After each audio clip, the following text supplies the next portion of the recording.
If benefits freeze in November, some of y'all won't receive a dime, and it won't just hit families. It's going to break them food banks too. That's the part no one's saying while DC argues. Every time there's a government shutdown, they say essential services will continue, but that don't mean your benefits are safe. You know, programs like SNAP, WIC, and them free school lunches run on federal funding. So with the government being shut down, that means that those programs may not receive their funding for the month of November.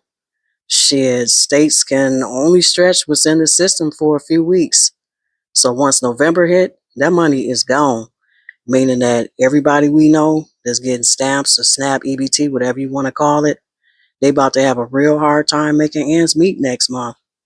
What get on my nerves is that to me, it just seemed like they are unnecessarily creating a ripple effect. Like them grocery stores, they already struggling, so they say. And then, the food banks, they about to get slammed, which they already barely got funding. They cut the funding for the food banks too. So, and to me, people, they really about to suffer because there's going to be some people that ain't going to be able to eat like they used to next month. What make me the maddest is that while politicians is arguing over who's to blame, you didn't blame, you didn't blame. Everybody like me and you sitting around trying to figure out how we going to eat for the next 2 weeks. And last time I checked, you cannot buy groceries with promises. But if you can, you know a store, you let me know. This is Truth, and welcome to the Truth Be Told channel, where I discuss social and political issues from a Gen Xer's point of view. If that sounds like something you might be interested in, then please subscribe to the channel. Today, we're going to be looking at a news clip that explains why millions of people may not get their SNAP benefits in November. We start with a new warning from the federal assistance agencies. They say the prolonged government shutdown, now in its 17th day, could pose a threat to millions of Americans who rely on SNAP benefits. According to the USDA, SNAP is the nation's largest nutrition assistance program, serving nearly 42 million people each month as of last year. And the benefits are available to low-income households, and it does not target a specific group of people. In a letter to state health officials this week that was obtained by ABC News, the acting head of SNAP says the program only has funding available for benefits and operations through the month of October. He added that if the shutdown continues, quote, there will be insufficient funds to pay full November SNAP benefits for approximately 42 million individuals across the nation.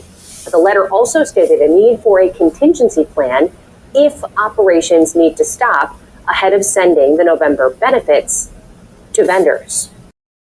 So, on some real talk, I've been to food banks multiple times in my adulthood, and it can be a good experience or a bad experience, basically just depending on what food bank you go to.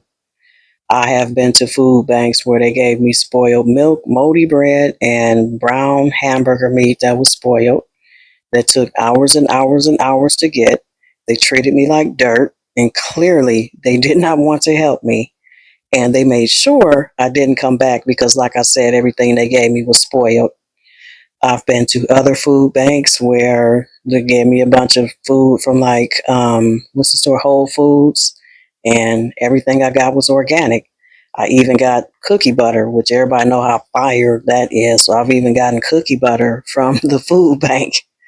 I know the lines is long, and be all kind of people there. Like you just don't know who you're gonna run into. Some of the people be homeless.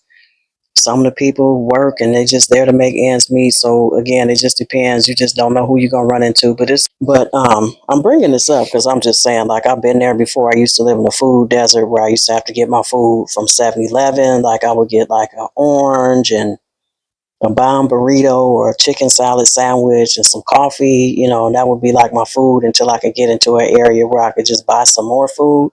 I've had to catch the bus to the grocery stores, and I just know that people that's on SNAP benefits, they struggling. It's not like they just down there getting over. They are like actually struggling. So I just, I feel bad for people because I know they're going to have a hard time making it in November, especially if don't nobody get their stamps. And with Thanksgiving next month, I mean, it's just so messed up. But again, I feel like I'm rambling. I say that in all the videos, but I want you guys to get in the comments. Tell me, have you ever been to a food bank before? Was it a good or a bad experience? Have you ever been on SNAP benefits. I've been on SNAP before, so again, I'm not ashamed to admit it. I've needed help, not as a child, but as an adult. Yeah, I know plenty about needing help. So get in the comments, tell me about your experiences and stuff. And remember, on this channel, we love, we don't judge. So I'm going to go ahead and get out of here because, again, I'm rambling. And I'll talk to y'all later. Bye.